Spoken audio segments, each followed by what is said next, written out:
बेटी के पायल पाही बगिया मत जइहे गे।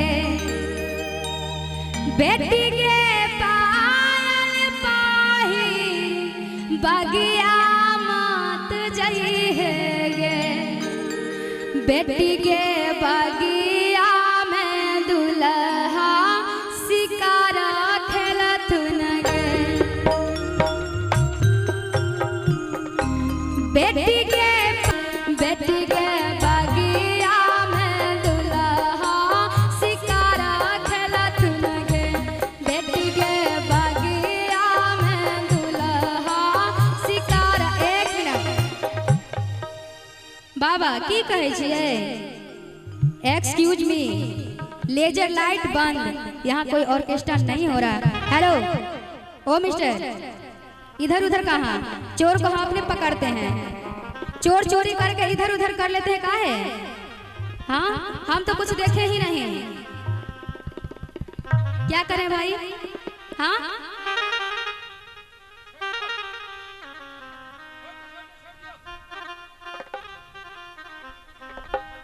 हाँ। बेटी के पायल पाही बगिया मत जइहे गे। बेटी के पायल पाही बगिया मत जइहे गे। बेटी के बगिया में दुल्हा शिकार खेलथुन गे। बेटी के बगिया में दुल्हा शिकार खेलथुन गे।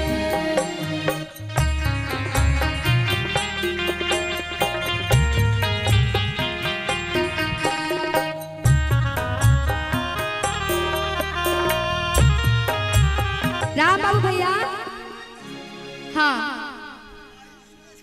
अच्छा। अमाही सुरेश रैना, वाह क्या नाम है। अमाही सुरेश रैना जी की तरफ से बहुत अच्छा, बहुत शानदार 100 टका पुरस्कार। बहुत बहुत धन्यवाद। जोरदार थपड़ी बजा दियो रैना जी के। ले ले आओ कहबे। पापा जी के गोदिया में बहिस जोगे बेटिया।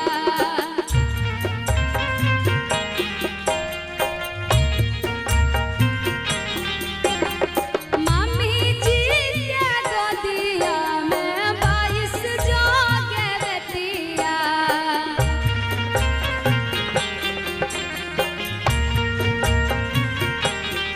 और किया कहे छे? पापा जी के गोदिया सपना है तगे बेटिया। मम्मी जी के गोदिया सपना है तगे बेटिया। बेटी के नाथुनी पाही बगिया मत जइहे गे। बेटी के नाथुनी पाही बगिया मत जइहे गे। बेटी के बगिया में दुल्हा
सपना है तगे बेटिया बेटी के कंगना बाहिर बगिया मत जइहेगे बेटी के कंगना बाहिर बगिया मत जइहेगे बेटी के बगिया में दुल्हा शिकारा खेलत नगे बेटी के बगिया में दुल्हा शिकारा खेलत नगे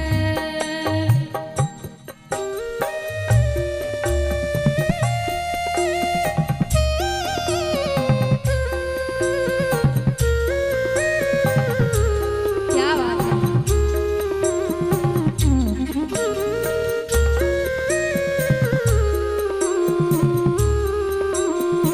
ओह